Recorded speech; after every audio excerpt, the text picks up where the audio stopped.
What is one bitter truth you know about life? You don't always get what you deserve. I think I'd go a step further and say, you rarely get what you deserve. No matter how hard you try to be a good person and friend, you'll never be able to control whether or not someone actually gives a shit about you.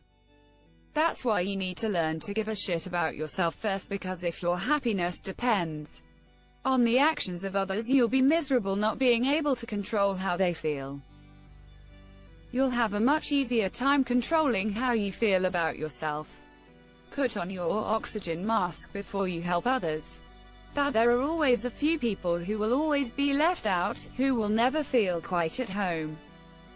I feel like I have depersonalization. There are times when I just suddenly snap into a, oh shit, everything is real, mindset. For some reason, it's unusually for something to feel real. It's hard to describe without feeling it yourself, but it's just so surreal. I spend a lot of time fantasizing about alternate scenarios, and it's bizarre to see reality sometimes. It is possible to commit no mistakes and still lose. That is not weakness, that is life. Jean-Luc Picard. The universe is so astounding and we'll never see most of it. Stupid expanding universe. Stupid sexy Flanders. Some people are born lucky and some are born to have the absolute shit kicked out of them at every opportunity. My father said she was born lucky. He says I was lucky to be born. Prince, your father must be a fine lady. No matter how nice, pleasant or thoughtfully you treat others, there are very few people you can really trust. And sometimes it's the people you thought you could trust the most that turn out to be the ones you should trust the least. This is a life lesson everyone should learn once. Just to adjust your mind to the realities of the world and avoid the fairy tale your mind seems to create for it when everything has been running smooth. The truth is, people can be selfish dicks, no matter the history you share. The only one you can guarantee to have your back is yourself. No matter how hard you try, you won't always get what you want.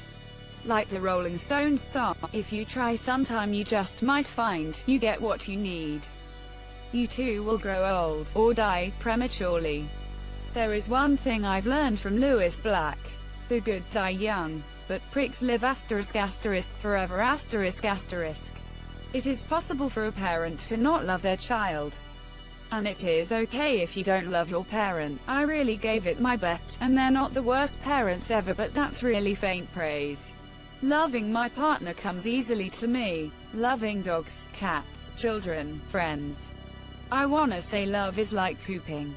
I don't think you should have to push so hard you hurt yourself.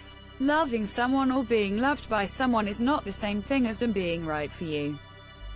Oof. This hit, we all have to die. Hopefully not painfully. Working in nursing homes, I've realized death can be one of the greatest gifts we have. My husband's grandpa is 95, almost 96. He has buried his wife, one of his sons, his friends and family. He is so depressed.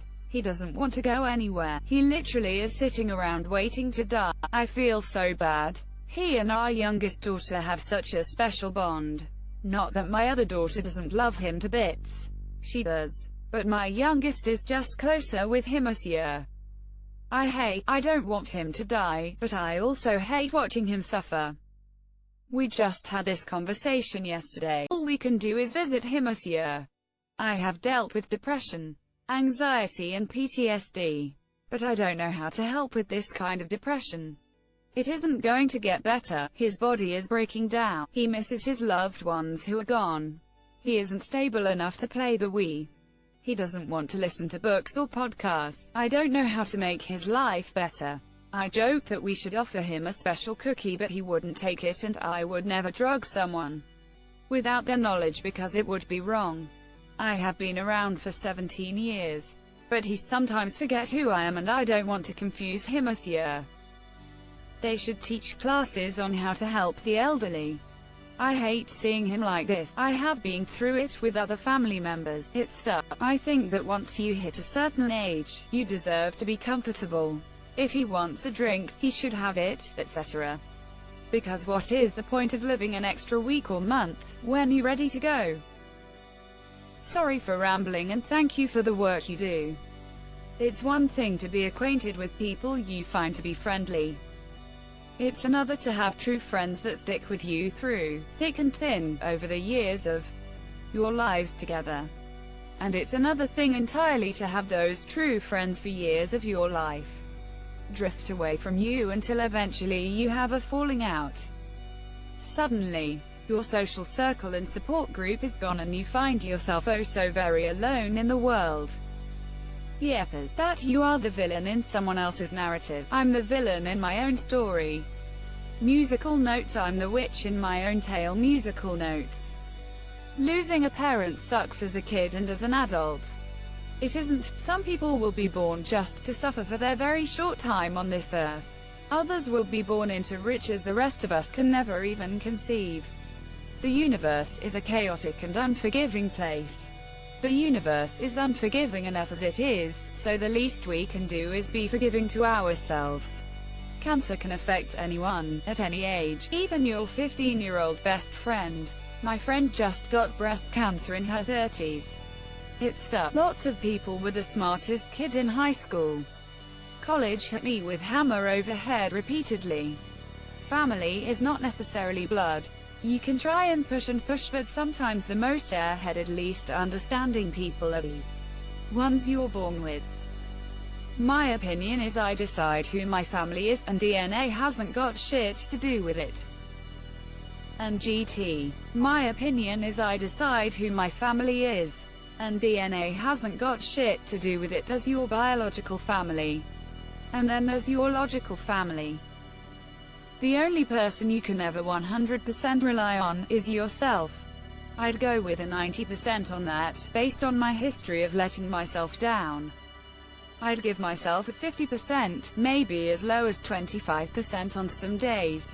It's possible to realize that the people you've been friends with for close to 10 years are in reality nothing like you and have no connection besides y'all saw each other in school 5 days a week and played the same sports. Found this out last weekend.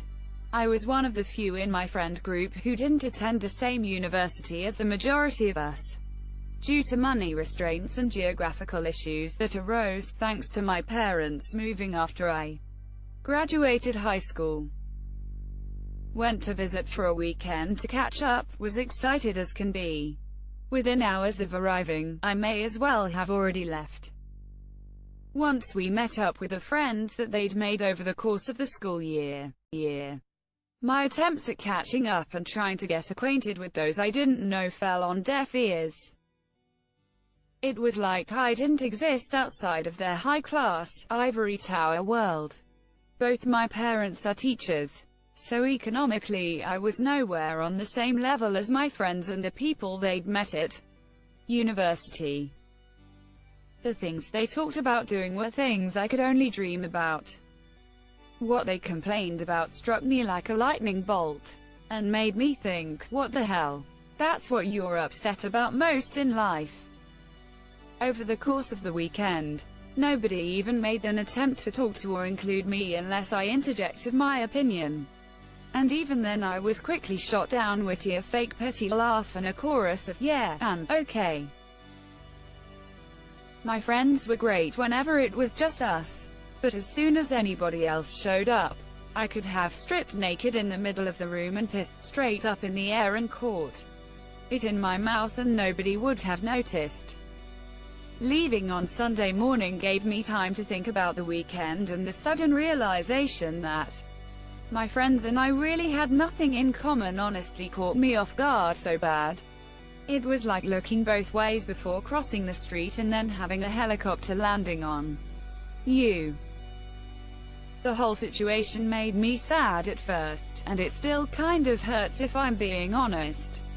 But it's opened my eyes finally that life changes constantly, and allowed me to start moving forward. I'm doing much better, and while I'm still on good terms with my high school buddies, I've shifted my focus onto those I've met at my own university. And I'm happy as can be. TLDR. I'm poor. Friends are rich. Realize we have only a few small things in common. Shit hurted. I now feel better.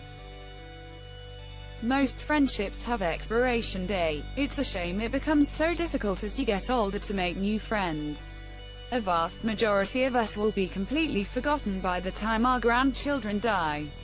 So if I don't have any offspring, I'll be remembered forever. Why, cries in childless. You say that as if it's a bad thing. Not having kids is amazing. Some people truly cannot be helped. No matter how hard you try. No matter how much you care about them. No matter how good you are to them. Some people just want to burn. Just because you've had a bunch of bad things happen to you doesn't actually mean it's going to get any better.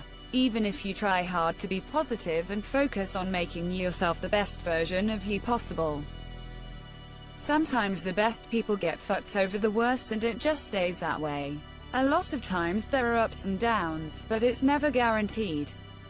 Yeah, I think the whole "everything will be okay" is simply a coping mechanism people use to help alleviate the fact that the world is a cold, dark place. We do this because we need hope. Without hope, we won't see opportunity when it strikes. I'll die single without kids. Somehow I know I'm in that same boat, but hey, it's gonna be a party boat.